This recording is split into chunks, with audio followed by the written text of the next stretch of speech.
If not, look no further than Ray Felton State Farm, a proud sponsor of Sports on Tap. For a free quote, call his office at 234-284-2996 or visit him online at rayfelton.com. Whether you're hosting a corporate event, wedding, conference, concert, or any other special gathering, our comprehensive range of services will exceed your expectations and elevate your event to new heights. RRT Productions. We shoot, we edit, you win. Visit our website at www.rrt-productions.com. We've got the experience, the passion, and the beach to make your event a smash hit. Whether it's a romantic wedding, a lively sports venue, or a rocking high school dance, Troutland Entertainment has you covered. Contact them at 330-414-4261 or email them at troutlandent@gmail.com. That's troutlandent@gmail.com.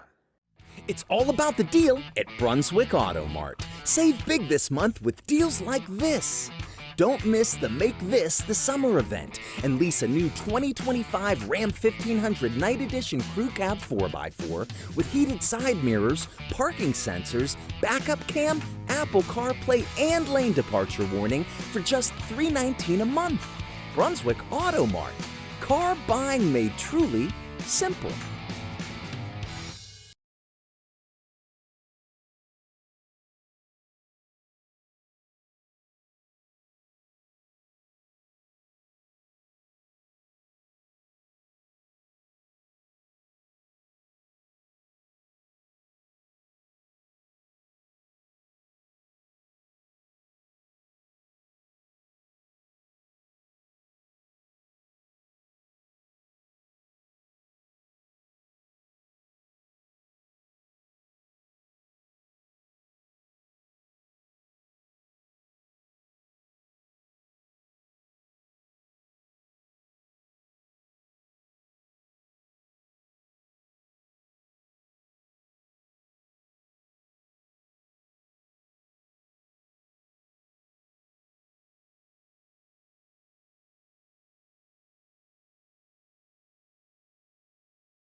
Welcome, everybody, to Sports on Tap. This is the high school football recap show for Week 9, presented by Raymond Felton State Farm Insurance. Make sure you reach out to him at www.rayfelton.com for a quote on your home, life, and auto insurance needs. You got to hear about him and all of our other sponsors before the show. Stay tuned for a break, and after our show, from a word from all of our fantastic sponsors. Later on, we'll have the Mehco Custom Printing Player of the Week contest. We also sponsored by RRT Productions and Troutland Entertainment. And come hockey season, Brunswick Auto Mart.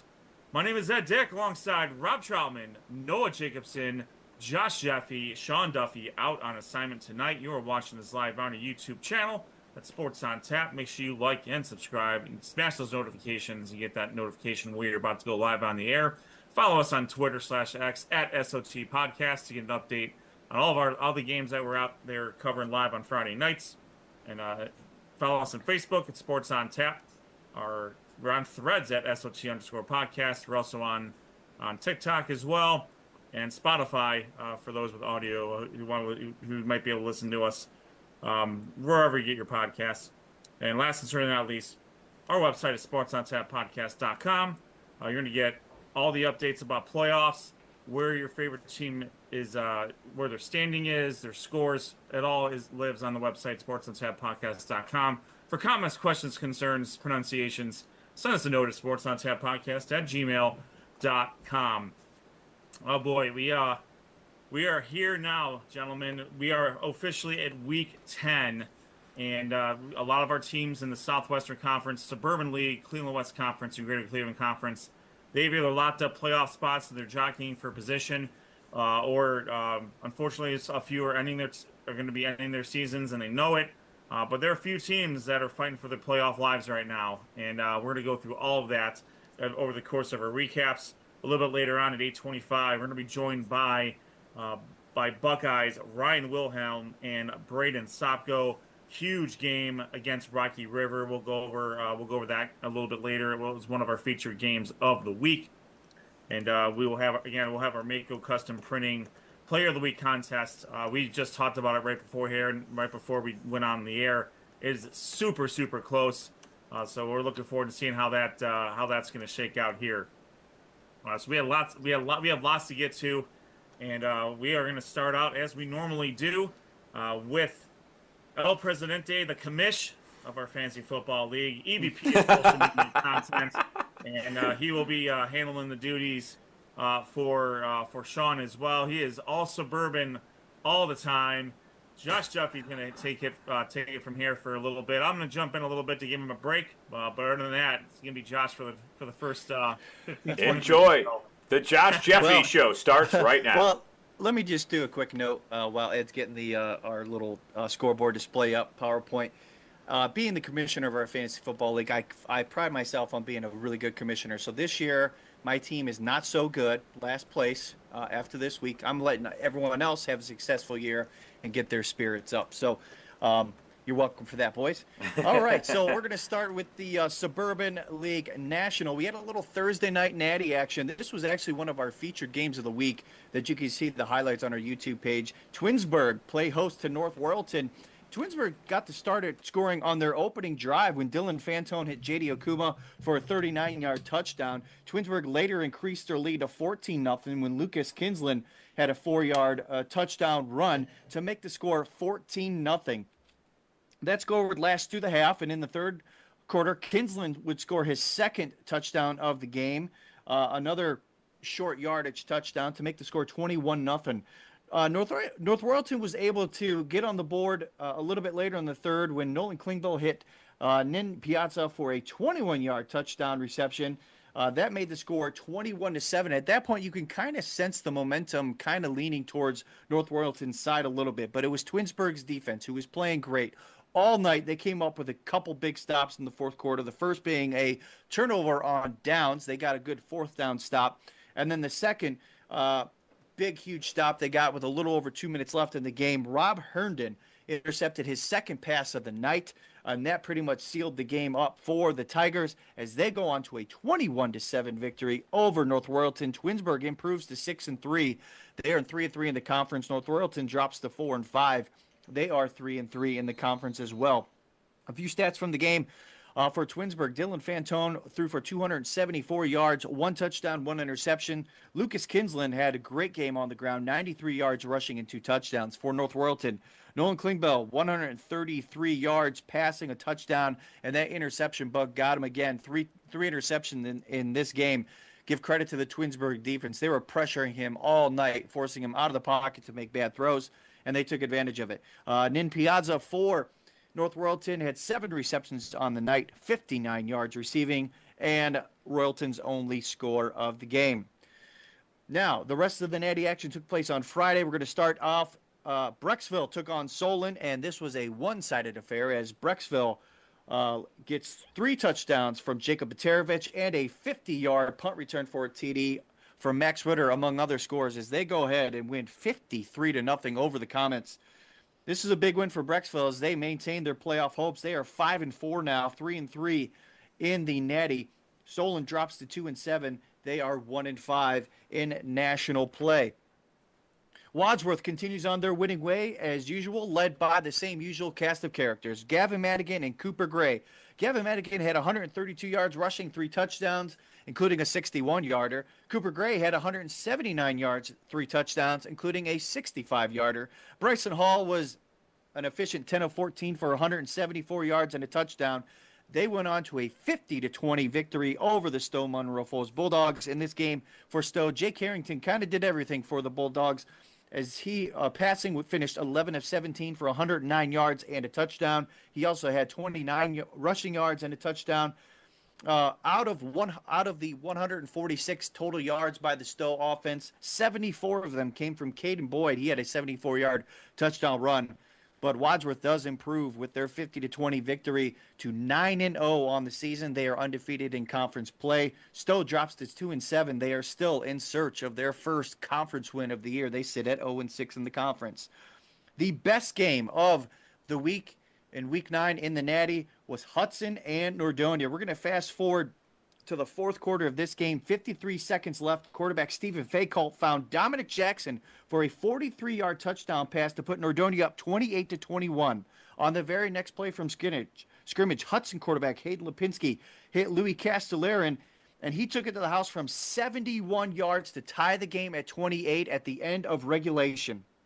In overtime, Nordonia hit first. Faycolt hit Colin Atha. Then Hudson, on their first overtime possession, got a 4-yard touchdown run by Chris Horner. Horner then scored again in the second overtime to put up Hudson 42-35. The Explorers got the stop on 4th and goal from the 10-yard line to seal the victory. They win in double overtime, 42-35. In the game for Nordonia, Stephen Faycolt, 319 yards passing, 4 touchdowns, 1 interception. Fellas, he's got a really good thing going, Stephen Faycolt. Saw him live a couple weeks ago. He's got a really good arm. He's going to be a name to watch as we go finish the rest of this year and into next year. Dominic Jackson for the Knights had 8 receptions, 131 yards, 2 touchdowns. For Hudson, Chris Horner had 4 total touchdowns in the game, rushing, but none more important than his 2 touchdowns that he had in the overtime periods.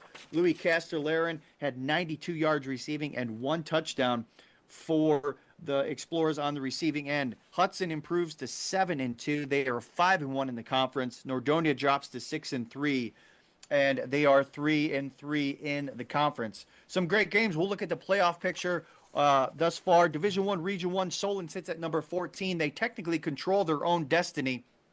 They do need to win. However, their upcoming schedule is going to be tough for that one. If they lose, they are pretty much out. Division II, Region 5, Hudson has clinched at least a home game, whether it's they get a bye or a top 8 seed. Nordonia also clinched a playoff spot. Still some seedings on for them. Twinsburg, they control their own destiny. They do have to pretty much win. They could face one of those top 12 spots, or they could be out depending on who wins. Stowe sits at number 22 in Division II, Region 5. They are mathematically eliminated this year. In Division II, Region 6, Wadsworth has clinched a bye in the first round and a home game in the second round. Brecksville, they sit at number 10. They do control their own destiny. And number 16, North Royalton, they're going to need a lot of help in this one. It's not looking too good. This loss that they had on Thursday night was a big loss for them. But there's still a slimmer of hope for them. So some good things happening. We're going to look towards Week 10 in the Natty. Stowe will travel to Nordonia. Wadsworth will face Solon. Hudson will travel to North Royalton. And probably the biggest game in the Natty this week. Both these teams control their own destiny. Brecksville will travel to Twinsburg. And that wraps it up for Week 9 in the Natty. Definitely looking forward to Week 10. Hey, Josh, great job in the Natty as well. And that was a hell of a game between Nordonia and Hudson. And even the game, the Thursday night Natty action, not a bad game there either. I mean, it just speaks to the strength of the Natty. I mean, between Wadsworth, Nordonia, Hudson, and Twinsburg, I mean, those are 4 teams that are generally either in the top 10 of our Power 10 or are in the bubble. And we see the strength of what Wadsworth has going on with a huge, they have a ton of points in Division II, Region 6. Hudson, despite, or Nordonia, despite the loss, is still pretty high up there. Hudson's only 2 losses are to Wadsworth and Highland. So I mean, the strength of the strength of the Suburban League Natty is undeniable. Oh, for sure. And it's, the top, with the exception of Solon and Stowe, who are having somewhat down years, the top six, they really know how to compete with each other. Obviously, with Wadsworth being the top end of that for sure. And it's a big game with Brecksville and Swinsburg. That's probably the game I'm looking most forward to as far as playoffs are concerned. I mean, both teams control their own destiny. It doesn't get any Correct. better than that. You win, you're in. If you lose, you're leaving a lot to chance. And Right. unfortunately, for one of those two teams, that they're going to need to get some help from other sources, from teams they have defeated and from teams around them that probably need to lose in week 10. So a lot of exciting stuff. Depending on where we're at with the rest at the end of the show, we may come back to some of the regions and break it down a little bit more. But for now, great job on the Suburban League Natty. Let's shift over. Now that we gave Josh a small break, let's go to the Suburban League American Conference with, again, one of the best teams in the state happens to reside in this conference, and he'll talk about that in a little bit more here. So take it away, Josh, for the Suburban League American. Okay, bonus night for all of you here in my lovely voice. We're going to start off with Aurora taking on Roosevelt. Aurora comes away with a 42-14 much-needed victory over the Rough Riders. For Aurora, the running game was on point. Xavier Board had 120 yards rushing, 2 touchdowns. Luke McGovern had 92 yards rushing, 1 touchdown on the ground, 1 touchdown through the air. Aurora quarterback Ryan Ziegler, 6 passes, 149 yards, 2 touchdowns.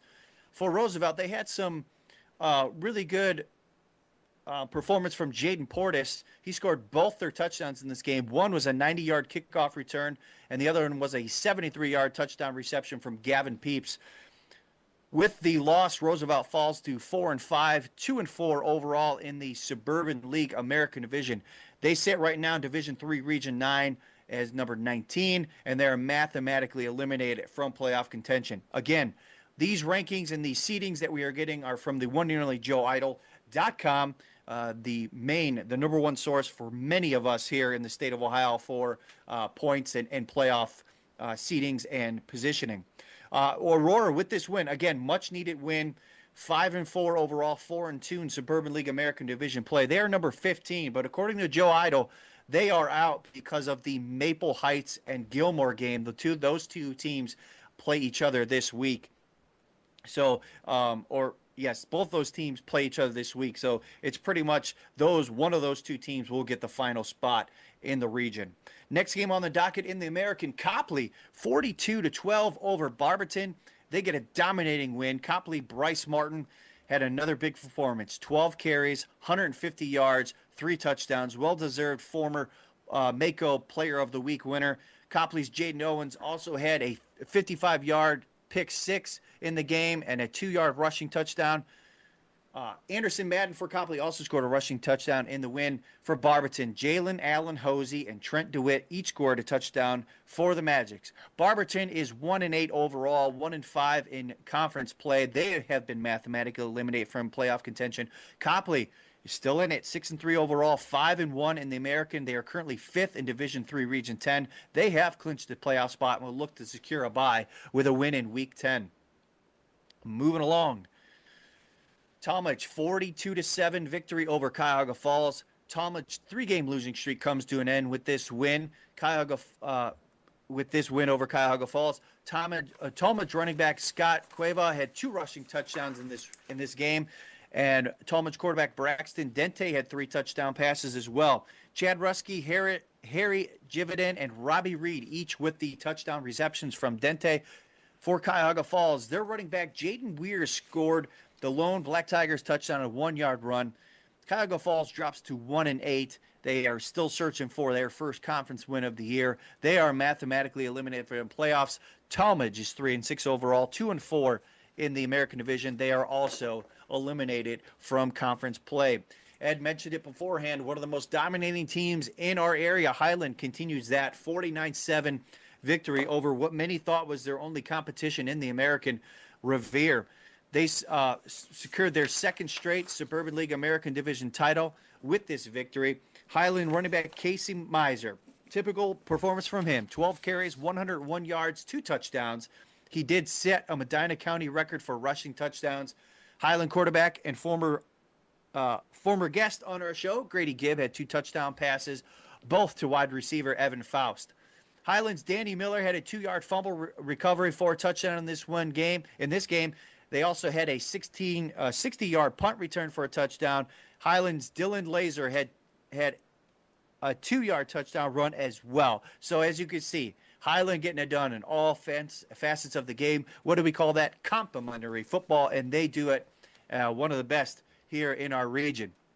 For Revere, their score came late in the fourth quarter on a 1-yard run from Brady Hadju. Sorry, I probably screwed his name up. I apologize for that, but good effort. Revere is 6-2 overall. They are 4-2 in the American division. They are currently 6th in Division 3, Region 10. They have clinched a playoff spot. Highland clinched a top 4 spot, so that's a bye and a home game in the second round. They are 9-0 overall, undefeated in conference play. And that will wrap it up for the American division in the Suburban League.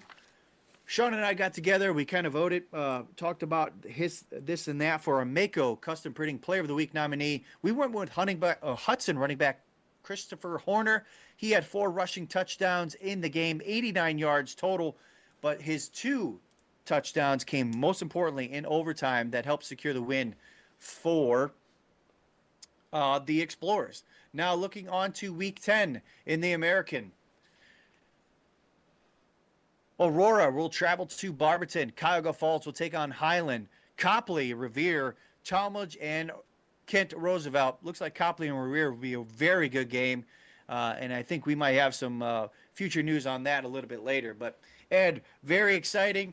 A lot of good things happening, both the American and National Division in the Suburban League. Coming down to Week 10 here. Still got a couple of games out there for some playoff seats.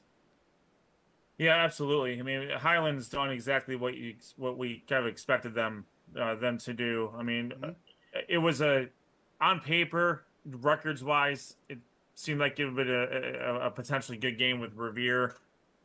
Revere's just not on that level, and it's no detriment to them. It just speaks very highly to Highland. Highland scored 14 points before their offense touched the field.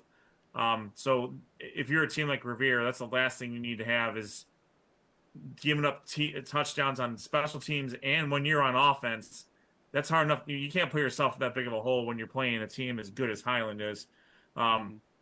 Copley and Revere, lots of points on the board coming up there. And the interesting part is with Copley and Revere, they're both in Division 2 or Division 3 Region 10. Copley 5, Revere 6. Whoever wins this matchup is gonna clinch at least a home game. Now it could be in the first round, it could be in the second round. Whoever loses, while they made the playoffs, they may drop down to as low as 10, and you might find yourself in a battle against Rocky River or Toledo Central Catholic, or there could be a rematch depending on how things shake out. So you don't know. And we'll talk about another potential rematch later on in the Greater Cleveland Conference that we could be seeing from Week 10. But the American, Highland above and beyond the best team in that conference, and we'll see what happens in Week 8 or Week 8. I'm looking at the PowerPoint. That one got by me when I was double checking this. For Cuyahoga Falls, their last game in the Suburban League. Yep. A very unceremonious exit against Highland. Right. For Talmadge and Roosevelt, they're both moving on. So they're playing each other to finish their Suburban League American conference schedule before they go to the Metro Athletic as well. And so lots of changes going on. But overall, a good week in the Suburban, and we'll we'll see if we can revisit some of this a little bit later on. So great job, Josh, and also great job, Sean, as well, for providing the recaps and the PowerPoint. So Josh is going to take a little bit of a break, and I'm ready to go, dude. I am in playoff mode right now. Let's go. Let's keep it rolling. I can talk all day. All right, Josh. I'll send you my notes, Josh. Let's do it. I'm gonna head out. All right. Enjoy. commission's on a heater right now. I don't want to get in his way, but unfortunately for him, we got Dr. Hoops still doing work on the gridiron. He's going to take over for us here at the Greater Cleveland Conference. Now he will be back for the Cleveland West Conference because his feature game of the week was there. But he's going to go through the Greater Cleveland Conference here for Week 9. Noah, take it away. All right, thank you, Ed. We begin Week 9 in the Greater Cleveland Conference with Menor continues to dominate in the Greater Cleveland Conference with a 38-6 win against Lorraine. What a night for Menor quarterback Rogan Jones. He had 3 touchdown passes. 2 of his touchdown passes were from Justin Hodge from 65 and 46 yards, and Logan Burwald had a 25-yard touchdown in this game. Jackson Farley had a 45-yard touchdown in this game, and then his other teammate, his other running back, Dominic Burns, had a 14-yard touchdown. Lorraine would get on the board in that as David Whitaker found Javion Moore for a touchdown. It was 24-0 Menor at halftime as they continued to pour it on in the second half with a 38-6 win against Lorraine. Menor currently is undefeated still at 9-0, 6-0 in the GCC. Lorraine drops 2-7 in the GCC. Euclid Medina was traveling to Euclid in this game. In Euclid, they were up 26-0 at halftime, and they continued to pour it on with a much-needed win to continue their playoff hopes with a 32-14 win against Medina. Kymere Friesen had a 35-yard touchdown pass from Lamar Breaks. Sincere Hamilton had a 32-yard touchdown run. Dante Darby Jr. had a touchdown. Chris Jones had a touchdown. Marcellus Thompson also had a touchdown.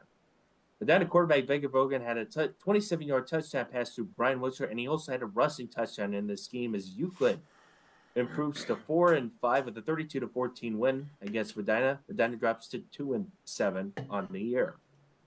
Shaker Heights was traveling to Strongsville in this game, and what a night for Strongsville Mustangs kicker Vincent Ron Cohen. He set a school record for the most field goals by far in a game. 47 yards, 32 yards, and 24 yards. And, oh, by the way, he booted 2 kickoffs for touchbacks. So what a night for Strongsville Mustangs kicker Vincent Ron Cohen. And also, Strongsville quarterback Nick Carousel found Alex Espe for a 30-yard touchdown in this game, as Strongsville will get a 17-0 shutout win against Shaker Heights. Strongsville improves to 7-2, 5-1 in the GCC. Shaker Heights drops to 1-8 in the GCC. And the big game of the weekend in the Greater Cleveland Conference was Brunswick taking on Cleveland Heights in this game.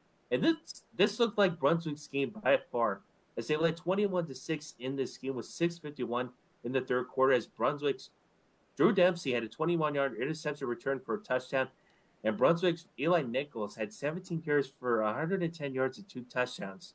But wait, Cleveland Heights found their footing in the fourth quarter. It started with Tigers quarterback Derek Adams found a touchdown pass to Sirius Jones for 37 yards, and then Derek Adams would have a 21-yard touchdown run, and then 20 seconds later, the Tigers would score again with a fumble return touchdown by Amir Bagley to give Cleveland Heights a comeback win, 24-21 against Brunswick, as Cleveland Heights improves to 4-5, 4-2 in the GCC.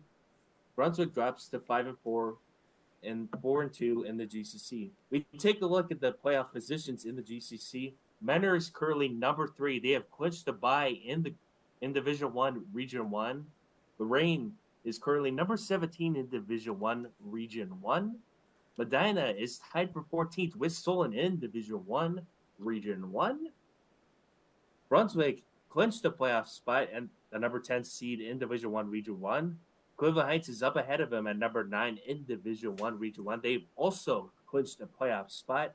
Strongsville is currently number 7. They clinched at least a home game in the first round of the playoffs in Division 1, Region 1. Euclid is currently number 16 in Division 2, Region 5. And then Shaker Heights, they unfortunately are eliminated in Division 2, Region 6.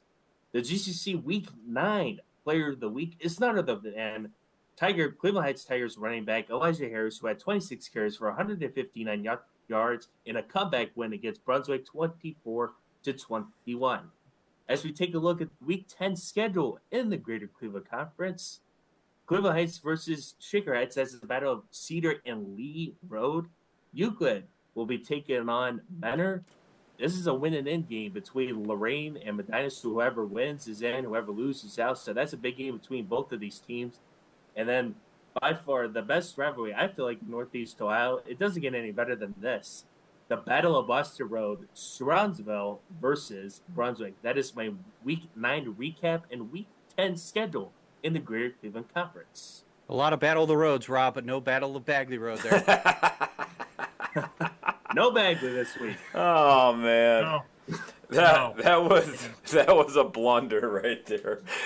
That was one of my many Monday blunders. You know, what are you gonna do? What are you gonna do? Noah, great job in the conference, as always, with the Greater Cleveland Conference here. A lot of teams in playoff positioning right now between Menor, Strongsville, Brunswick, and Cleveland Heights are all clinched. Medina's got a shot. Lorraine, oddly enough, still has a shot because they're in Division I, Region 1, albeit unlikely given. Well, no, I mean, they're going to need some help there. But the Brunswick Cleveland Heights game was that's exactly what you're looking for this time of year. You're looking for these are two teams that are fighting for playoff positioning. They're both going to make the playoffs, but now you see the difference. If you're looking at joeidle.com, Division I, Region 1, Cleveland Heights has now a full 2-point edge over Brunswick. So it's going to be real tough for Brunswick to overcome Cleveland Heights if they were to defeat Strongsville. Even though Strongsville's got 7 wins, it's going to be tough for Brunswick to leapfrog a team like Cleveland Heights. They seem to be pretty pigeonholed there in that 10 spot, and who knows? Brunswick and Strongsville, given where they're at, Strongsville's 7, Brunswick's number 10. Depending on how things shake out, we could have a rematch, and this would be the first time in playoff history that Brunswick and Strongsville will have played each other in the playoffs. Those of you of a certain age may remember when we were a little bit younger, namely when me, Rob, and Josh were all playing for Brunswick. Again, the first time that anyone's ever heard that, that we were always in different regions. Strongsville was always in Division I, Region 1. Brunswick was always in Division I, Region 2. And I never got to the point where we would play each other in the regional semifinals, or the state semifinals. So that there could be a little extra juice here for Strongsville. Now, Strongsville is guaranteed a home game, and it will be in the first round, according to joeidle.com. So they're not going to advance. They're not going to get a bye, but it's a matter of who are they going to host in the first round of the Division I, Region 1 playoffs. And again, Menor running away. They have a bye. They will host in round 2 as well. So and it doesn't. I know I agree with you. I know you're a Medina dude, but it does not get any bigger than Strongsville, Brunswick from a public school standpoint in the Northeast Ohio area. Other people will say that about the Holy War.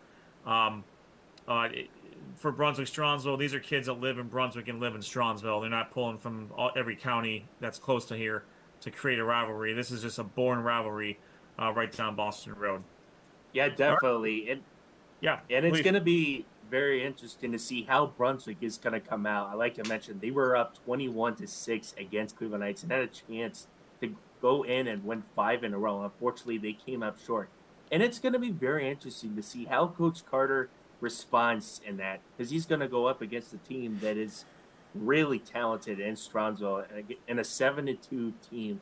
And I know Coach Carter and his team, they fell short to Coach Trussick and his team last year. So it's going to be very interesting to see how Brunswick will come out in this game. Absolutely.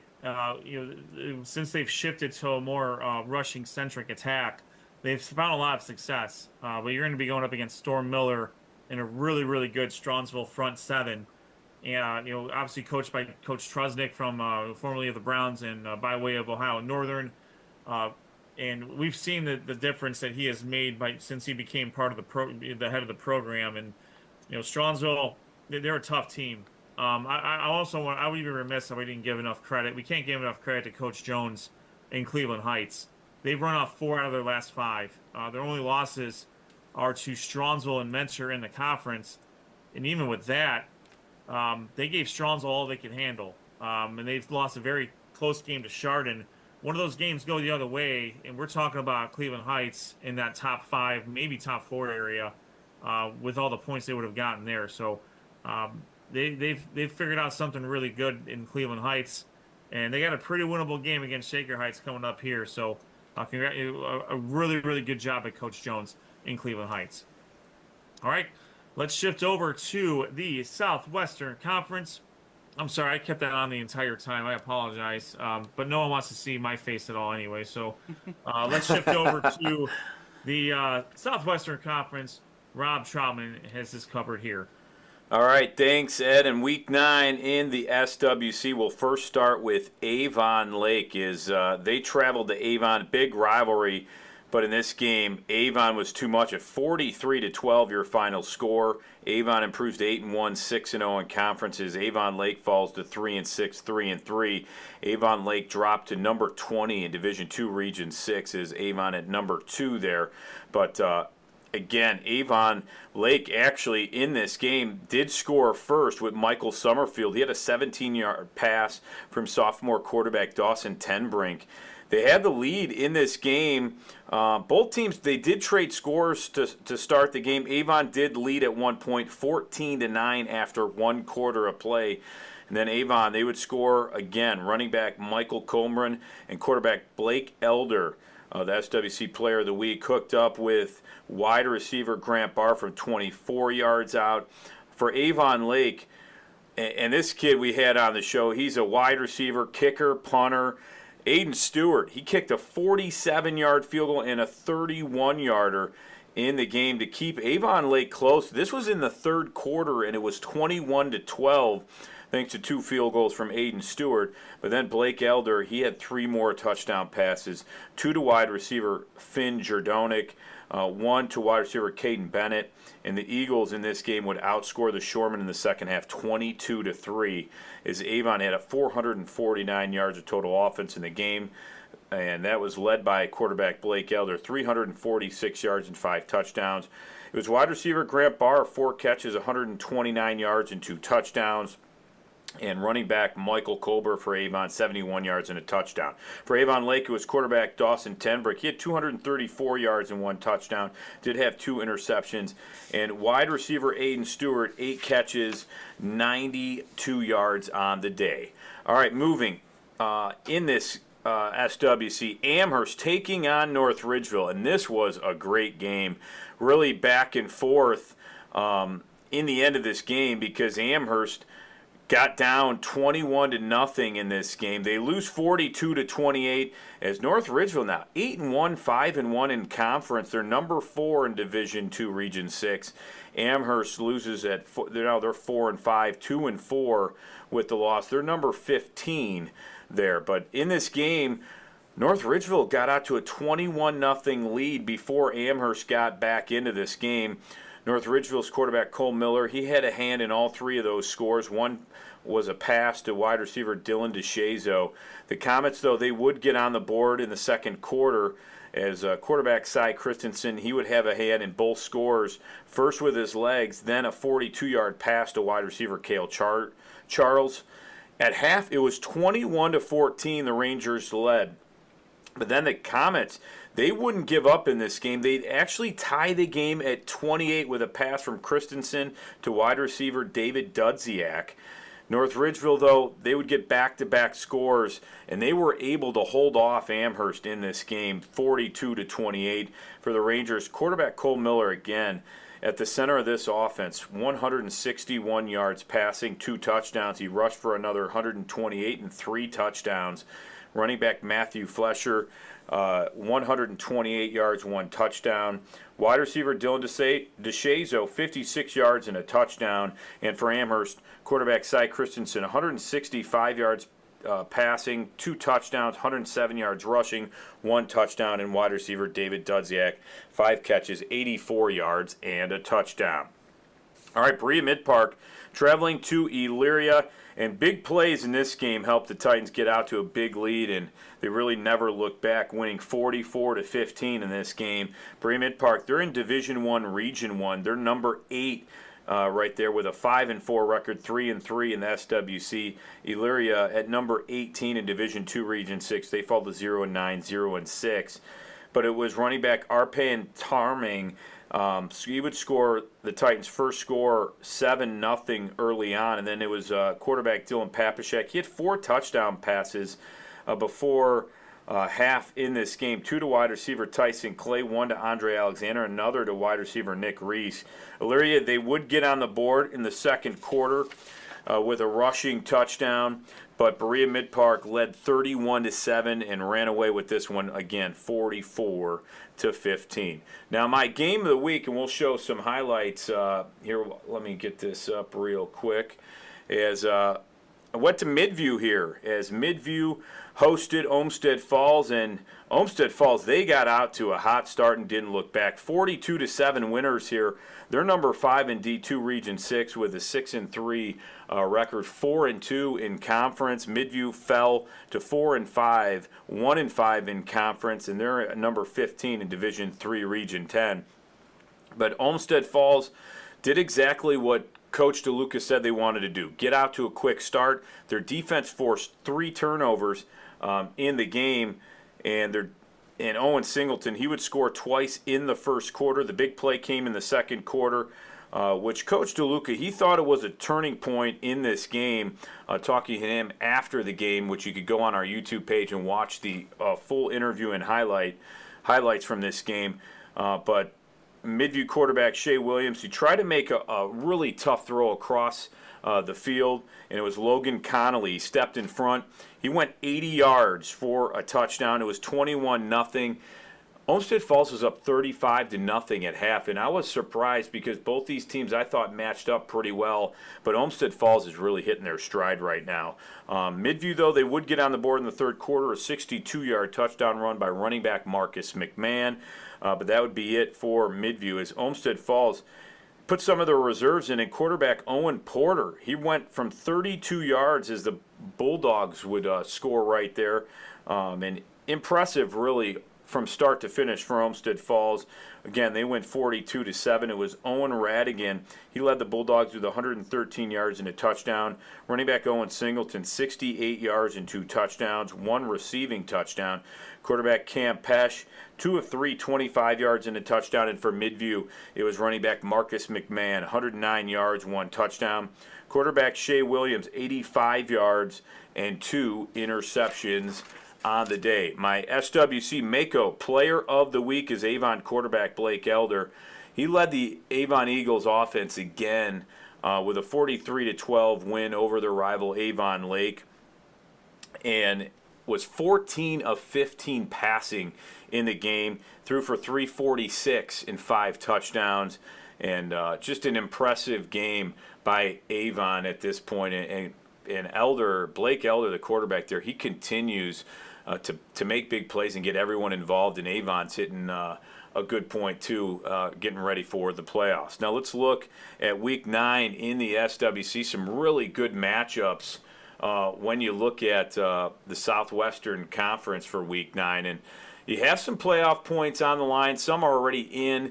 You have Midview traveling to Amherst, Avon taking on Elyria. Berea Mid-Park and Avon Lake could be a good game. But the big one is North Ridgeville and Olmsted Falls.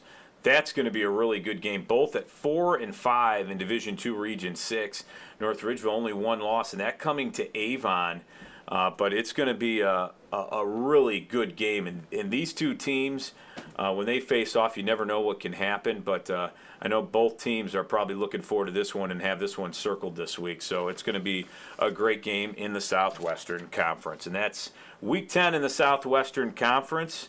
And that's about it from the Southwestern Conference. Ed, let's send it back to you. Hey, thanks, Rob. SWC. We mentioned this with the Suburban League, Natty a little bit earlier, but the strength of the Southwestern Conference is extremely strong, especially in Division II, Region 6. North Ridgeville, North Olmsted, Olmsted Falls. That's a huge game for many reasons. The most important reason, the winner gets the following week off, and the other team, Yeah. and the loser, while they have a home game, needs to play in week 11. It doesn't get any more. It does not get any simpler than that.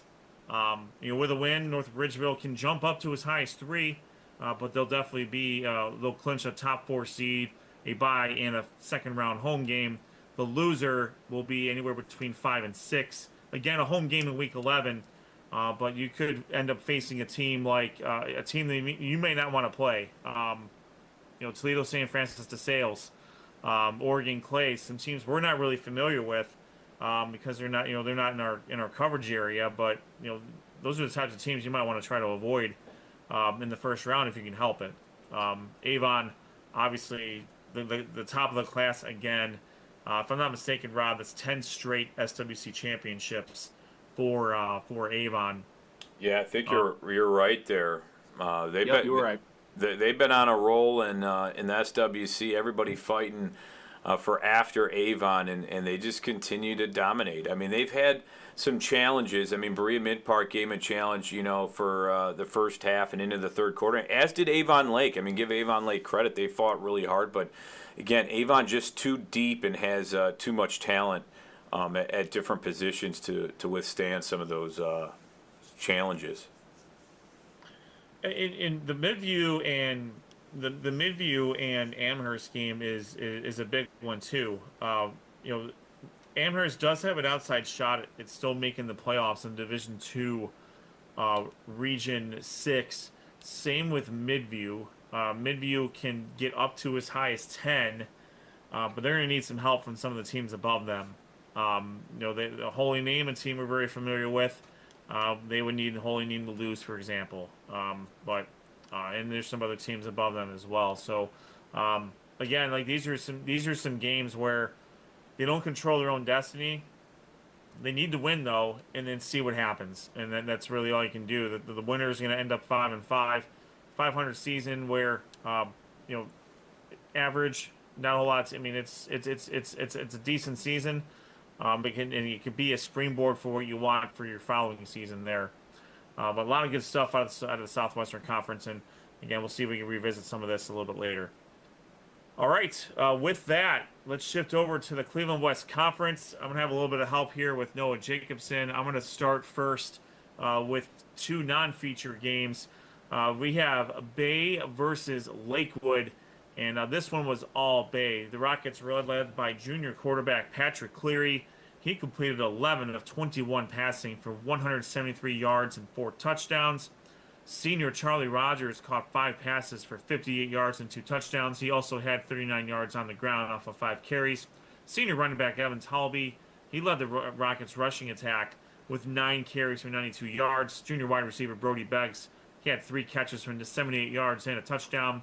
The touchdowns were also scored by Jimmy Bainline, senior Ben Harlan, and senior Michael Foreman. For Lakewood, freshman quarterback Otto Wilhelm did throw a touchdown for Lakewood's only score, and Bay gets a 42-7 victory over the Rangers. Bay improves to 6-3 overall, 4-2 in the conference. The Rockets have clinched a playoff spot in Division 4, Region 14. They are currently number 5. A win this week will ensure at least one home game either in the first round or the regional quarterfinal round. Lakewood drops to 4-5 overall, 2-4 in the conference. They are number 17 in Division 2, Region 6. The odds are long for them to make the playoffs, but a week victory in Week 10 can certainly make it interesting. Westlake took on Normandy, and Westlake junior kicker Jacob Lenz started scoring with a 30-yard field goal. Normandy answered with a 29-yard touchdown pass from Jacob Muniet to Mario Stewart, and the Invaders took a 6-3 halftime lead. The Westlake defense forced the Normandy fumble, and that turned into a 6-yard touchdown run by senior running back Jake Ostrowski to give the Demons a 10-6 lead. And then Ostrowski scored again later in the game, and Westlake wins 16-6. Ostrowski finished the game with 15 carries for 53 yards and 2 touchdowns. Westlake is 3-6 overall. They won their first CWC game. The Demons are mathematically eliminated in Division 2 Region 6. They are currently seated number 22. Normandy drops to 1-8 overall. They remain winless in conference play. Despite their record, they are in Division 1 Region 1. They are currently seeded number 16, and they are not completely eliminated yet. Now, victory does not guarantee them a playoff spot, but again, will make things quite interesting.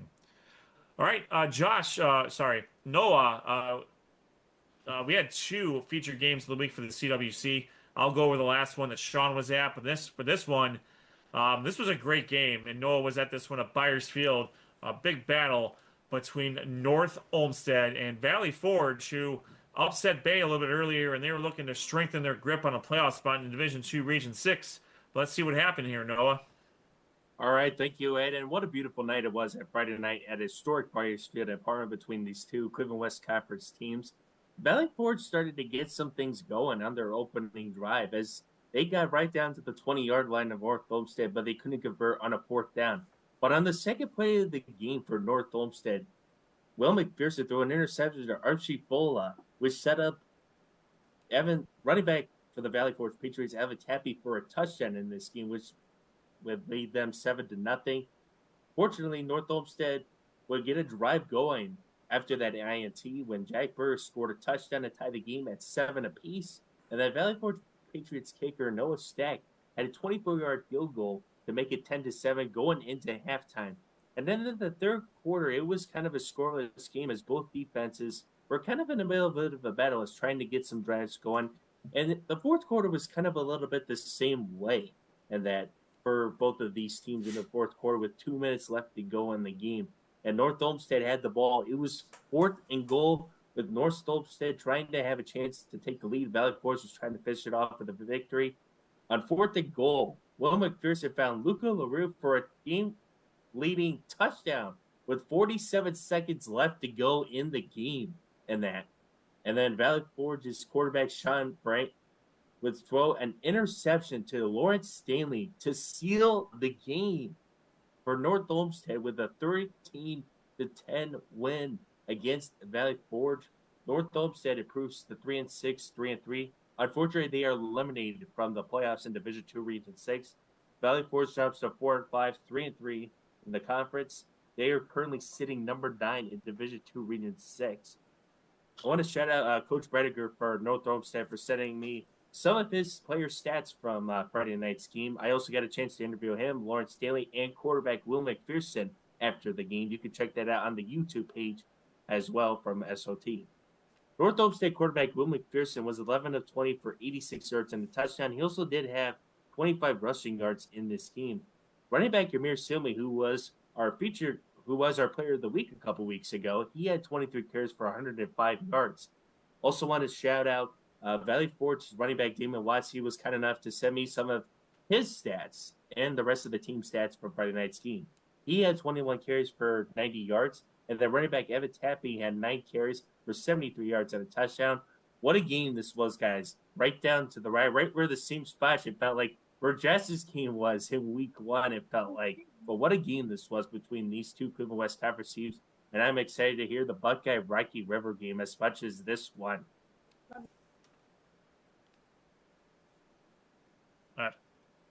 That sounds good. No, I'm going to ask you one question so I can kiss my son goodnight again. Hey, stay over here.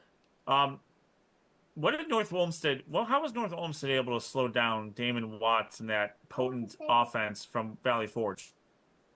Well, I think it was the defense and that really came out. It was really both defenses. I feel like that we're trying to get some things going, trying to stop the run game between these two great running backs, Damon Watts and Amir Silmy. I feel like that was the biggest factor of how they really stopped the run game as well. Yeah, that's no small task, and we've known that North Olmsted's been pretty tough defensively, and really their offense needed to catch up to their defense. And it seems later as the season's gone on, similar to that of last year, North Olmsted's offense is starting to come alive and really complementing the effort on the defensive end. So that was a great win by North Olmsted. Even though they're out of the playoffs, now they're just building towards what they can do in 2026. For Valley Forge, as you mentioned, number 9 in Division II Region 6. They do not control their own destiny for the playoffs, but a win would certainly help their cause. And then at that point, a lot would need to happen to knock them completely out of the playoffs. So Noah, thanks for taking a jaunt down the CWC road there, and I appreciate that. All right, let's shift over to the Cleveland West Conference Championship game. I should probably put those games up. Oh, there it is. Between Buckeye and Rocky River. And for this game, Sean was at this game here. And this game was everything you want it to be. Boy, there's a lot. I got to give Sean credit. There's a ton of notes here. But this was back and forth all game long. It was the rushing attack of Buckeye, and we'll talk to Ryan Wilhelm and Brayden Sopko about this in about 4 minutes. It was the rushing attack of Buckeye versus the aerial assault of Rocky River, and again, this was back and forth. Rocky River quarterback Ryan Taylor connected to Tristan Hughes multiple times. Hughes had 2 touchdowns in the game. Are you done? Well, I've been done for a minute, dude. Thing. No, I gotta talk for a little bit longer. I think you gotta go open. Goodbye. Okay. Want to go upstairs now? There we go. Okay. Rocky River and Buckeye. When they needed to get stops, they got stops. But ultimately, at the end of the game, it was Buckeye's rushing attack. Coach Dennison went for it on 4th down in a lot of gumption, if you will, to go for it at the spot of the field they were on. They were nursing an 8-point lead, and they were able to get it, and they were able to run the clock out. That's not something that you normally see against Rocky River. But the stats here speak for themselves. Rocky River quarterback Ryan Taylor completed 15 of 28 passing for 274 yards, 2 passing touchdowns, and 1 rushing touchdown. Tristan Hughes has been phenomenal all year, not only rushing the ball, but receiving the ball, but also rushing the ball. He had 1 rushing touchdown, 1 touchdown reception. He had 1 interception on defense. Rowan Kennedy caught 4 passes for 153 yards and a touchdown. He also had an interception on defense. For Buckeye, Ryan Wilhelm, 14 carries, 85 yards, 3 touchdowns. I think he had more than 1 sack. I think he had 2 sacks on defense, if I'm not mistaken. Brayden Sopko, 33 carries, 171 yards and a touch. Turner Delata had a touchdown pass on the night. Wide receiver Nick Peruza had an electrifying 65-yard run to set up Wilhelm's 3rd touchdown of the night. Buckeye's offense rushed for 404 yards. The whole Buckeye offensive line deserves a ton of credit for that.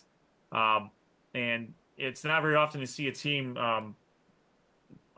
be able to do that against Rocky River. But their offense was phenomenal. Buckeye gets a 35-27 victory over Rocky River. And with that, Buckeyes 9-0 overall. They are 6-0 in the conference. They are the 2025 Cleveland West Conference champions. Of course, 1 more game needs to be played. Make sure, for a potential non-split. But they beat Rocky River heads up, so they got the tiebreaker there. They are number 1 in Division III Region 10. They will have a first round bye, and they will host in the 2nd round. Rocky River is 7-2 overall, 5-1 in the conference. They are currently number 6 in Division III Region 10. And a win next week will earn the Pirates a home game for either the 1st or 2nd round of the playoffs. All right, next week, Rocky River will take on Bay. Lots of computer points on the board there. That's going to be a fantastic game. Lakewood will travel to Buckeye. Valley Forge against Normandy in a Battle of Parma. And Westlake will take on North Olmsted. So competitively speaking, 3 out of these most of these games are very competitive. And we'll talk to Ryan Wilhelm and Brayden Sopko about Lakewood here in a minute. All right, with that, we're going to take a step away. When we come back, we will have Buckeye running backs and linebacker / defensive back Ryan Wilhelm and Brayden Sopko are going to join us. So we're going to take a break. When we come back, and we'll be right back on Sports on Tap. Perfect.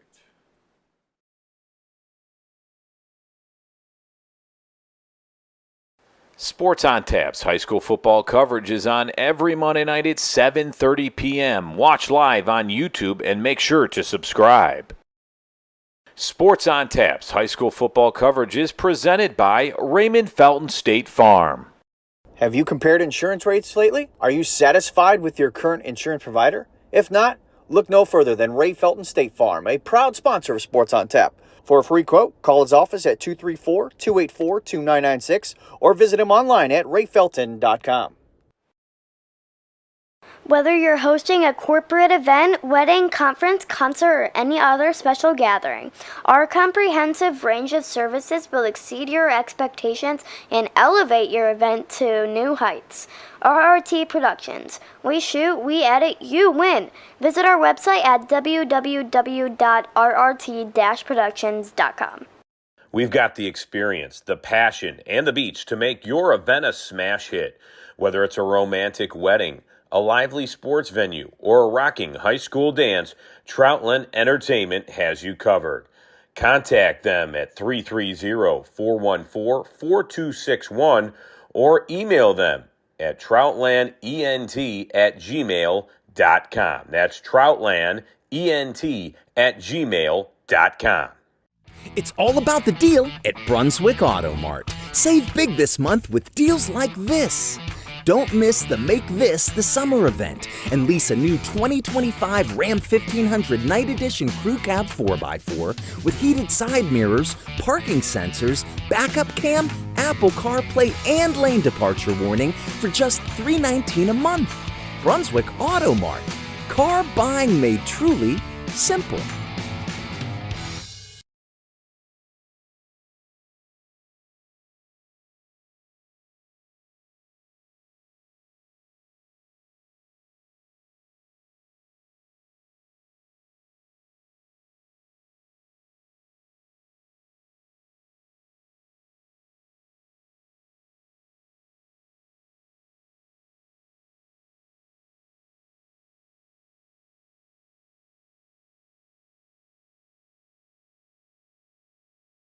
Football coverage is on every Monday night at 7:30 p.m. Watch live on YouTube and make sure to subscribe.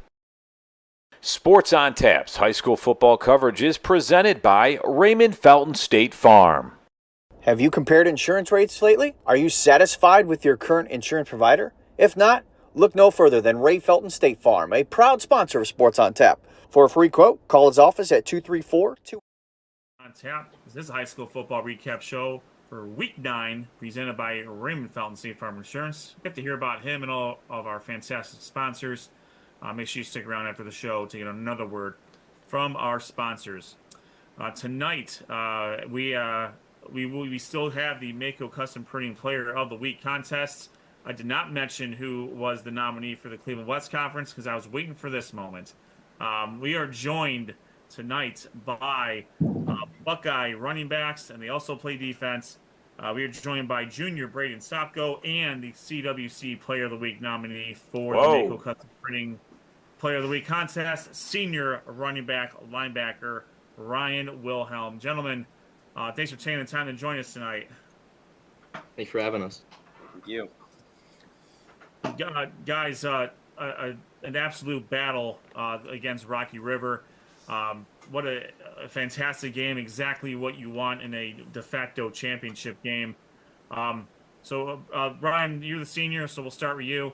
Talk about the preparation and of leading into that game. Then as things unfolded over the course of the game, the back and forth. Kind of set the stage there for us about how it went from your side of how you felt about it. Then Brayden will ask the same question to you.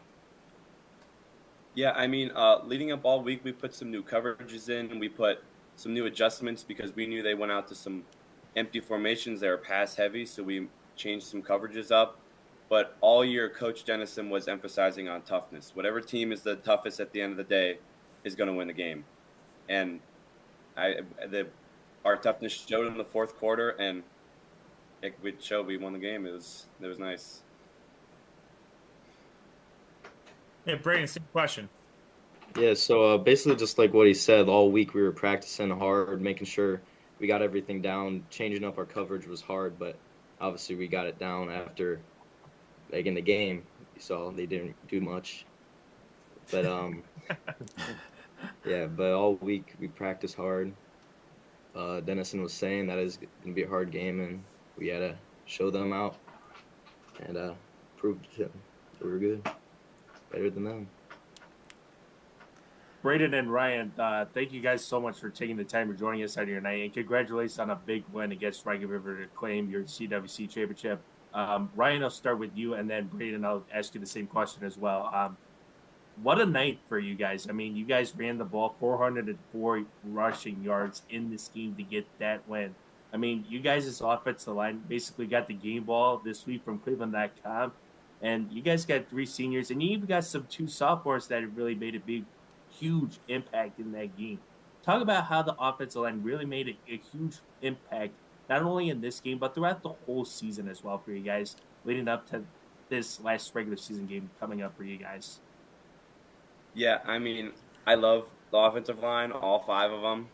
I've been growing up playing, especially with Kyle Landis, Cam Landis, and Ben Lazar. I've been playing with them since I was 5 years old, all the way back in flag. It's been amazing. I mean, Coach Dennison talks about the mentality that the O-line just has to have every play. We have to get movement. We have to stay on our blocks as long as possible. I mean, in between whistles, those guys are monsters. We call them the Hogs, and they take up that responsibility pretty good. I love that. Brayden, same question. Yeah, so basically, like, just during that game, they just kept pushing, like, they didn't stop. They just kept moving them, and they just kept getting motion, and then we just had to keep running the ball because the hole was there every time. So no point to stop running it when they were doing their job. All right, guys, we have a lot of players on, and we interview a lot of them that are two-way players, play both offense and defense. And, most of the time the offensive players, the offensive side of the ball gets more notoriety because those stats are more out there. Everyone sees them. But, when you guys are playing defense, you got to have a certain mentality. Coach Dennison mentioned it, toughness. How does your mentality, if it does, change between being on the defensive end of the ball and then coming to play offense? Is there a difference in mentality, and having a different mental state, or is it just the same, or is it just next play? Either one could go. It's for both of you. You want to go? Ryan, go ahead. All right, yeah. I think the mentality changes a little bit different. On offense, you have your set job, you have your guy, you have a hole that you have to hit, and you got to get yards and make your block. But on defense, I feel it's a little bit different of a mentality because it's all based off of reactions and where the flow is going. You got to read your guards. Are they pulling? Are they down blocking? Are they pass setting? What receivers are in your zone? I think it does come with a different mentality. Now, and Brady, we can actually expound on that a little further. What in your role as a two-way player, what do you look forward to at both when you're on the field on defense? What's the main thing you're looking at? Offense, what's the main thing you're looking forward to? So, like, offense, I'm looking for that hole. I'm looking for that touchdown, and then, on defense, I'm dropping back in that coverage, making sure no one can catch the ball in that zone, or if I'm man-to-man, staying on that hip, not letting that guy get open. Guys, when you look at Buckeye football, I mean, you guys have had success really throughout. And I think Coach Dennison does a great job with the structure and keeping the tradition there for Buckeye football. When you guys were younger, who were some of the players that you guys used to look up to, or who was maybe the reason that you guys continued to play and wanted that tradition at Buckeye? Because it seems like a lot of you, like you said, Ryan, you mentioned playing with certain guys since you were 5 years old or 5th grade or whatever it was. It seems like you guys all grow up together, and it probably means a lot when you get on the field and you leave it all on the line. So what was it like as a kid watching Buckeye football to now playing Buckeye football at the high school level? Ryan, we'll start with you. Yeah, it feels completely different. Like, I went from standing on the end zone, standing on the fence, and watching these guys like who are 4 times the size of me run somebody over and score touchdowns, and just watching the whole stadium erupt and just cheering, and it just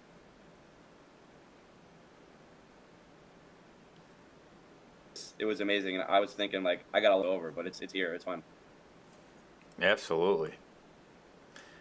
Brayden, what was it like for you as a kid? Did you play with some of these guys since you were younger too? Yeah, I've been playing at Buckeye since like kindergarten, playing flag football and stuff, and always being with the boys. And like all the coaches always said that this is the group that's like special and that it's gonna go far and do something big. And it's always that's what I live by, being at Buckeye, just playing with the boys. Now, did you guys? I know I've been to some Buckeye games, and they usually have you guys, as youngsters, run out on the field. I mean, did you guys run out on the field and look up and are like, "I'm going to be here one day, and hopefully I can bring a championship to Buckeye"? Because it is a pretty special feeling when all the parents and stuff line up, and then you guys run through, and then the team runs through as well. Brayden, we'll send that to you.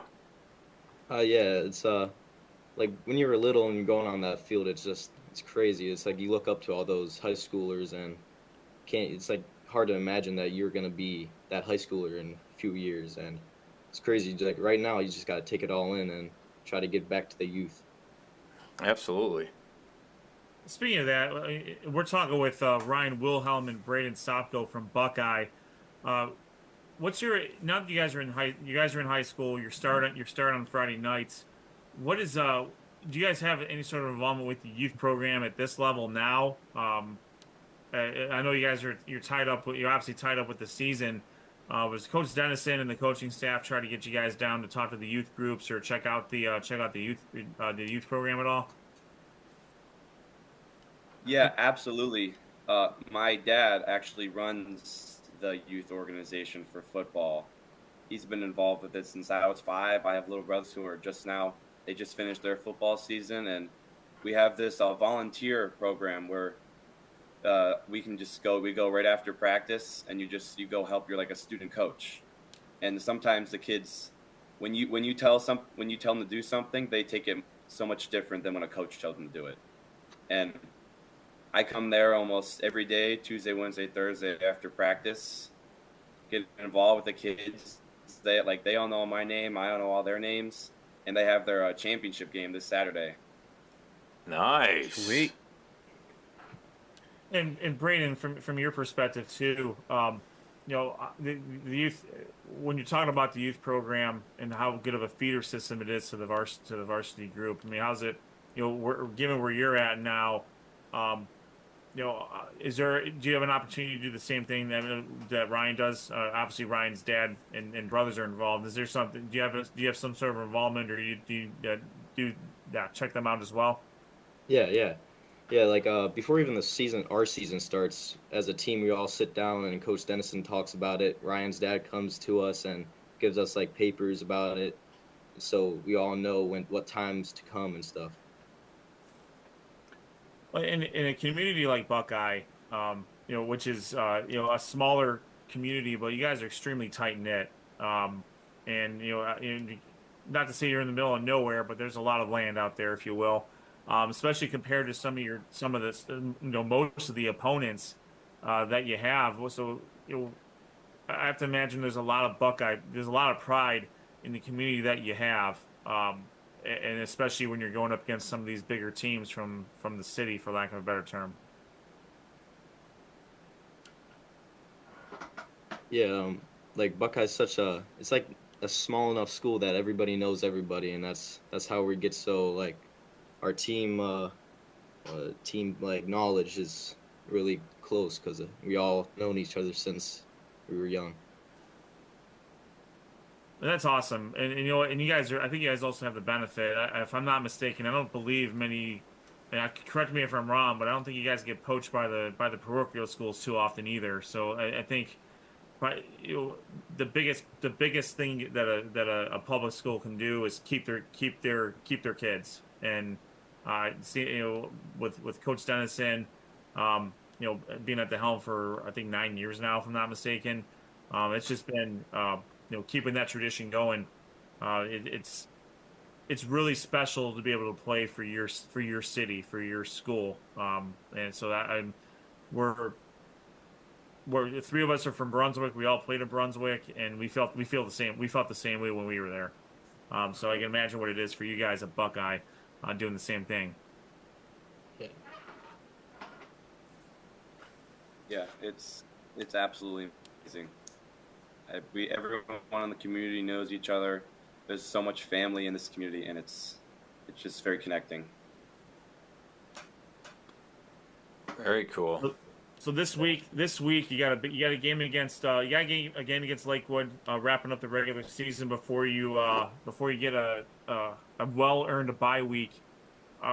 We know they have a really, really good freshman quarterback in Otto Wilhelm. Without giving anything away, what are some things you like about Lakewood? And what are some things you think might be that you guys might want to key on? We're definitely going to key on him. They got a pretty decent O-line. They got a good tight end.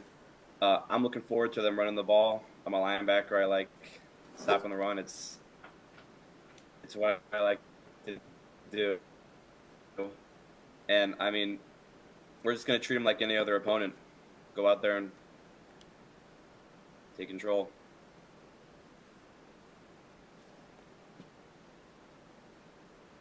Brayden, same thing? Yeah, just like what he said, we can't take them light. We got to take them just like everybody else. Play hard. They have a good all around team, good defense, good offense, a good quarterback with a good receiver that could catch the ball on us. So we just got to come out there and stay on top of our A game.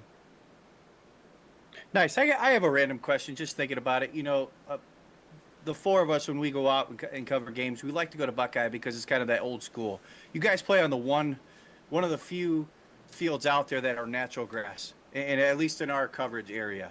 How does it feel playing on the grass? Do you find it as almost like a home field advantage when you have teams come in? And then what's it like playing on the field turf, where it could provide a team like yours with a little more that's a little more physical but has more speed, maybe an advantage? Just talk about the playing surface. Brayden, you can go first. Talk about the playing on the field that you guys do, natural grass. I love playing on grass. Like every time they come to us, that when they usually play on turf, it's like they don't know what to expect, especially when it's like wet. Like they slide and they slip, and we're over here able to keep our feet. They can't keep up with us. Yeah, Ryan, I mean, do you agree with that? You find that being a home field advantage, especially later in the season when the weather, maybe not this year, but the weather could play a factor? Absolutely. Playing on grass gives just that feel of home. And when you're on turf, it's a little faster, but I don't know. I've been growing up playing on grass, and it just feels like home. I'm gonna go back in our day. We didn't have this the fancy field turf stuff. I'll tell you this: it was almost a treat to be able to play on turf because it was foreign to us, and it's so it's that's what it is now. So I can certainly imagine that being able to you guys playing on grass, it has to be an advantage. You're used to it, and the field turf just happens to, if nothing else, it speeds you guys up a little bit as well. When it comes to, so let's talk about. I want to talk about one. We'll get you out of here in a minute. The rushing attack has been phenomenal. Earlier in the year, it seemed like you guys were opening up a little bit more with Turner being able to throw the ball around a little bit, and he certainly has the ability to do that, as we have seen. But the run game has just been so strong, and it almost doesn't matter who's running the ball. I mean, Liam Phillips has had some games. Brayden, you had a monster game. Brian, you've had a monster game. Even going back to last year with Gage and Troy, you guys are just, the offensive line just traditionally has just churned out yards. It's got to be great for you guys to be able, for you two specifically, Ryan, you get a breather, Brayden go in and just pound the rock, and vice versa. Talk about that relationship that you guys have with the other running backs. Just being able to step in and rack up some yards. Yeah, I mean, it's amazing knowing that no matter who you give the ball, you can trust them that they're gonna put their head down, they're gonna lean forward, and they're gonna get us a first down, they're gonna get us some touchdown, they're gonna run the ball as hard as they can. And I also think that it always starts at practice. Like our coaches always say, the running backs practice the hardest, and I think it shows on the field that no matter who goes in, we still are able to run the ball. And no one's been able to disprove that yet this year. And you guys have a great thing going in York Township. I implore Matt Gould from Cleveland.com to finally give you guys a Division III AP state vote.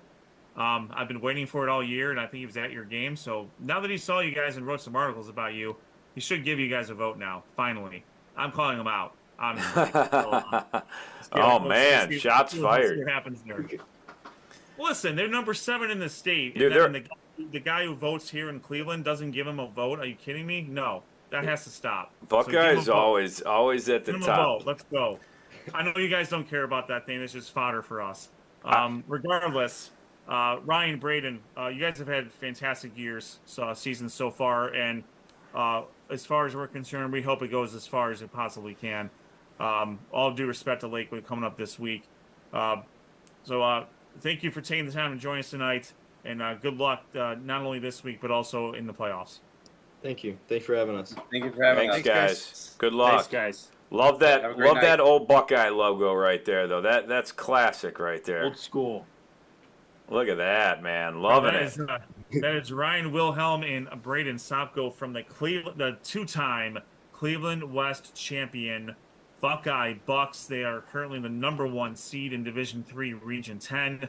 They are guaranteed at least a top 2 seed. If they do win, they will be the number 1 seed in Division III Region 10. They've already clinched a home game in round 2, and they will not be playing in week 11. So they'll get a bye week. Coach Denison will get them rested up and ready to face whoever comes out of that matchup in Division III Region 10. But at hand, coming up next week, this coming Friday, it will be Lakewood going to Buckeye. All right, let's shift over to the Mehco Custom Printing Player of the Week contest, and we'll kick it over to Josh for that. Stand by, please. Stand by while I pull the poll up. All right, so Week 9 Mehco Custom Printing Player of the Week nominees: Christopher Horner from Hudson, Elijah Harris from Cleveland Heights, our guest we just had, Ryan Wilhelm from Buckeye, and Blake Elder with Avon. Now, going into this show today, it was very close between Blake Elder, Ryan Wilhelm. Going into the show, Ryan actually pulled ahead, and then the one and only Coach Mike Elder dropped the retweet hammer. Boom, put it down, and his son Blake Elder got a lot of votes here in the last hour to move ahead and he won 49% of the vote. Ryan Wilhelm was down to 36. Christopher Horner was in 3rd place. Elijah Harris finished 4th for this week. So this week's Week 9 Mehco Custom Printing Player of the Week award winner goes to Avon quarterback Blake Elder. So congratulations to him. Thanks for everyone for voting. Much appreciated with that one. And again, thanks to Mehco Custom Printing for not only sponsoring our Player of the Week poll, but providing us all of our gear that you see us wearing, not only now, but on the sidelines you'll see, and some future stuff that we have planned for us. Look forward to it. All right, great job. Congratulations to Blake Elder from Avon winning the Week 9 Mehco Custom Printing Player of the Week contest. Another victory for Avon. They usually don't lose whenever they're involved in anything. Definitely not in the state of Ohio. Yeah, no doubt. All right, to get it done. Well, SWC, baby. That's SWC again. So we'd like to actually, give a shout out to our Southwest Conference followers because they're, showing up and showing out on these polls. Even the bots for Amherst, we appreciate them as well. I want to But, know yeah. who did that and how they did it, because that Good was stuff. impressive. We've had some good stuff. We appreciate everyone for actually participating in our poll and giving a spotlight to Players Weekly, who put on some great performances every week for their team. No doubt. And with that, we have one more week to go. This Friday, regular season, of course, where everyone's got a game. Sorry about everyone. Every school's got at least one game left before we get to the playoffs. Yeah. So let's talk about where we are going for week 10. Let's start with Josh, since he was the first one who said where he was going this week. Yeah, I'm going to actually head back to Twinsburg, the lands of the Tigers. This is a very big game for both teams. Twinsburg will host Brecksville. Both these teams control their own destiny. Win and you're in. If you lose, you're going to need some help, like Ed mentioned. So this is going to be a really good game. I was at Twinsburg last week for some Thursday night natty action. Ed has it up on the screen there. Appreciate that, Ed. As you can see right there, Twinsburg is sitting at the number 9th seed, and Brecksville, I believe, in Division II, Region 6, they are sitting at number 10. So plenty of opportunity for both these teams to secure their playoff hopes this coming week. And real quick, Josh, since we're in Division II, Region 6 right now, you can see what Brecksville's got going on. Now, Cleveland Rhodes plays Glenville. Yeah. So we'll just leave it at that. Right. They're playing Glenville. Now, Valley Forge is interesting. They're going to play. They have a game against Normandy, which doesn't carry a whole lot of Division. They don't have a whole lot of Level 2 points, but they are a Division 1 school. You got Level 3. You got some Level 1 points coming their way if they were to win that game. Now, what you see here again, max average win out versus min average win out. The big difference there is if you win, how many of your beaten opponents win. So you need the teams that you beat to win those games, and that's how you get the maximum amount there. So if Broadview Heights wins, Brecksville Broadview Heights wins, and none of their teams that they beat wins, they'll end up with 16.5. If they win and all of their beaten opponents win in Week 10, they will end up at 19.45. So if they win, they'll more than likely end up in that range in between there. So that's what that means when we talk about max and mins. It's going to depend on whether your beaten opponents win their games. And for Valley Forge, again, they don't control their own destiny because Normandy doesn't have a whole lot of Level 2 points coming with them if Valley Forge were to win. So that's why Brecksville Broadview Heights is in a win-and-get-in situation. And it's going to be similar to Twinsburg here, where, they have a pretty decent lead over Willoughby South when it comes to points, but you want to get that. If they can get that win, they'll definitely bump, and they might bump themselves into a first-round playoff game too at home if they were to get that victory. Yeah. Yep. There. Yep. You set it up perfectly, Ed. Thank you. All right. Now Noah, he talked about this a little bit earlier on the chat. So why don't you tell us where you're going for your Week 10 matchup? Well, guys, it doesn't get any bigger than this, and I was very fortunate to be at this rivalry game last year in Week 10. A little heated between these two teams after the game, and Rob, Josh, Ed, you know how it is between these two teams. You grew up playing in that. You know how heated it is between those two teams before and after the game. And I'm very fortunate to be back at this rivalry game. This is a series that's been going on since 1947.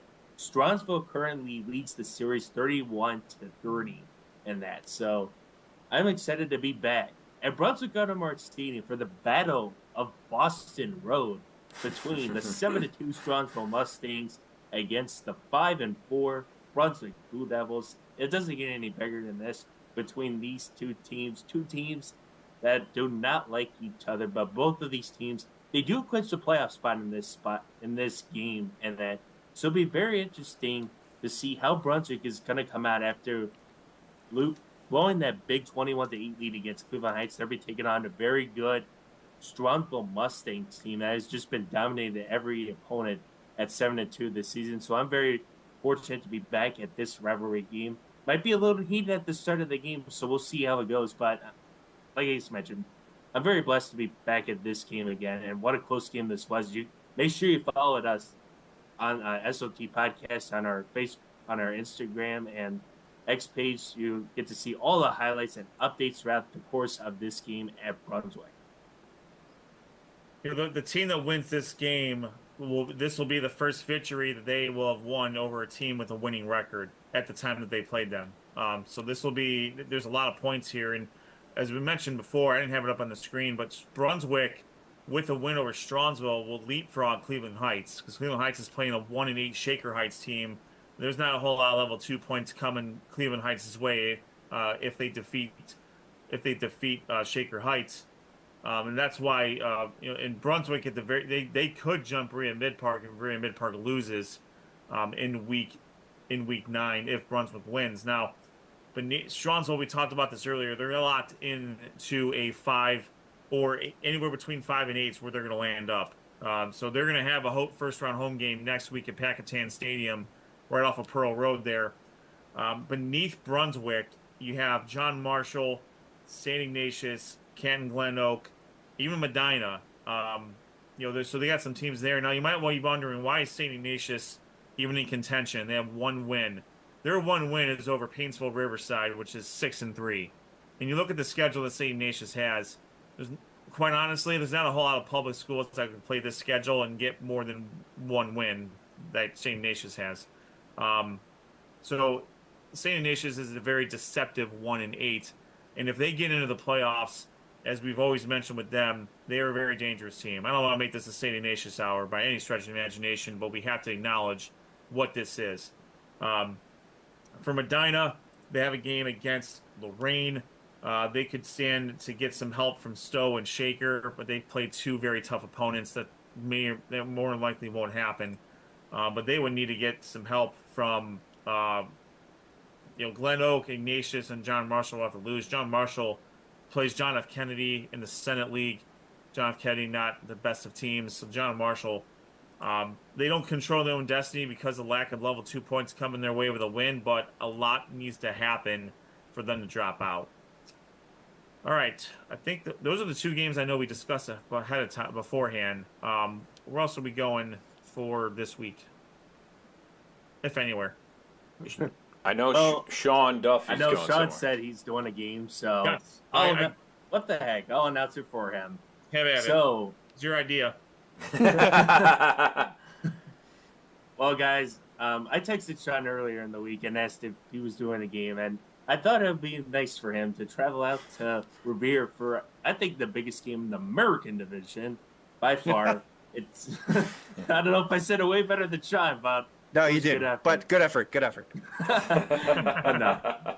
But no, this will be a good game for the battle of the victory bell. And these two rivals, just like Stronsville and Brunswick, they do not like each other, but I have much respect, I feel like, between these two teams. I feel like it's the best game of the week in the American division by far. 7-2 Copley against 6-2 Revere. Both of these teams are at least in the top 8 in Division 3, Region 10.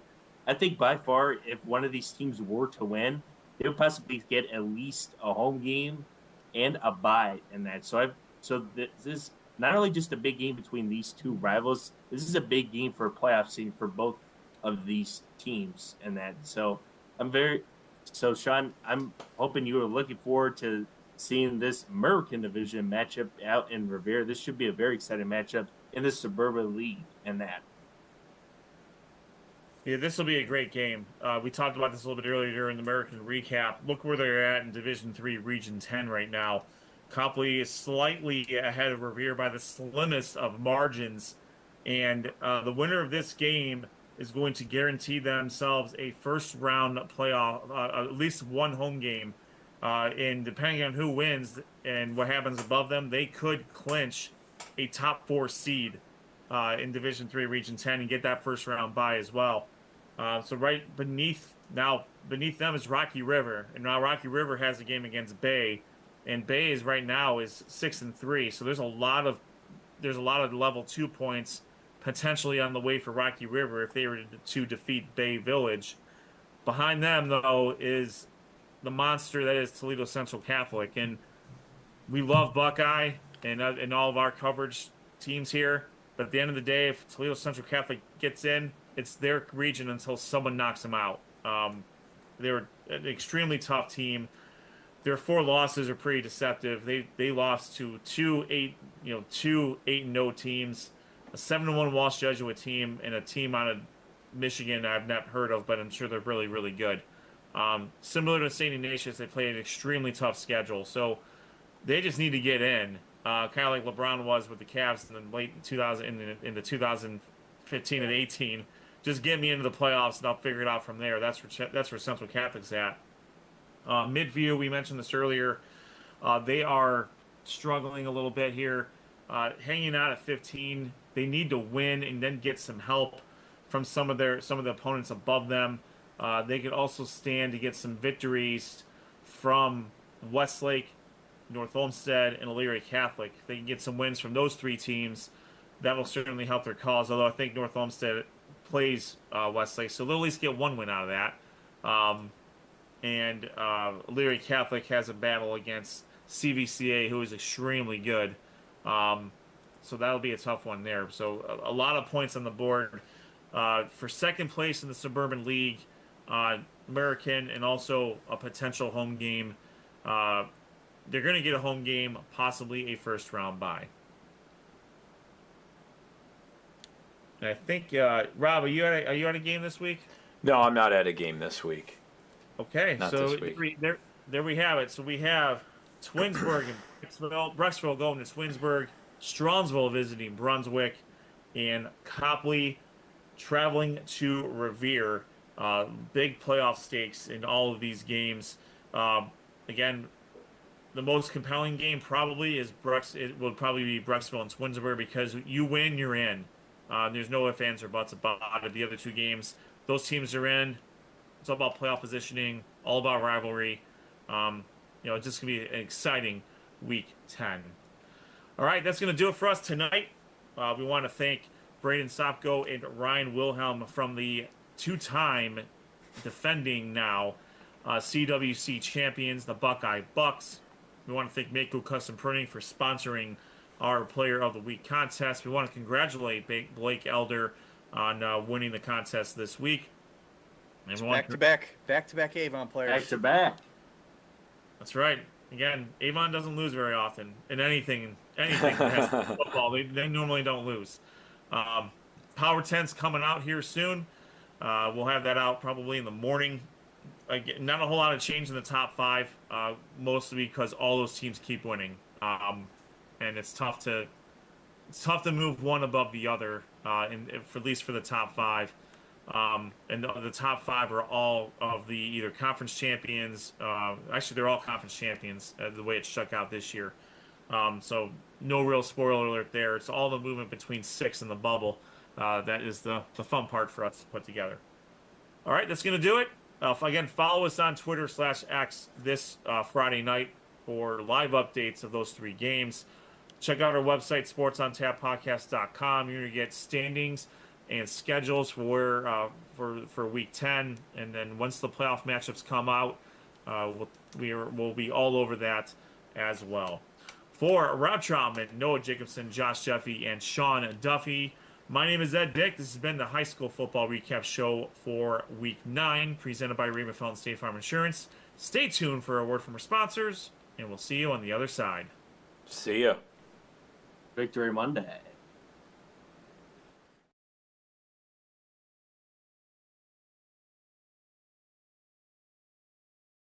Sports on Tap's high school football coverage is on every Monday night at 7:30 p.m. Watch live on YouTube and make sure to subscribe. Sports on Tap's high school football coverage is presented by Raymond Felton State Farm. Have you compared insurance rates lately? Are you satisfied with your current insurance provider? If not, look no further than Ray Felton State Farm, a proud sponsor of Sports on Tap. For a free quote, call his office at 234-284-2996 or visit him online at rayfelton.com. Whether you're hosting a corporate event, wedding, conference, concert, or any other special gathering, our comprehensive range of services will exceed your expectations and elevate your event to new heights. RRT Productions. We shoot, we edit, you win. Visit our website at www.rrt-productions.com. We've got the experience, the passion, and the beach to make your event a smash hit. Whether it's a romantic wedding, a lively sports venue, or a rocking high school dance, Troutland Entertainment has you covered. Contact them at 330-414-4261 or email them at troutlandent@gmail.com. That's troutlandent@gmail.com. It's all about the deal at Brunswick Auto Mart. Save big this month with deals like this. Don't miss the Make This the Summer event and lease a new 2025 Ram 1500 Night Edition Crew Cab 4x4 with heated side mirrors, parking sensors, backup cam, Apple CarPlay, and lane departure warning for just $319 a month. Brunswick Auto Mart. Car buying made truly simple.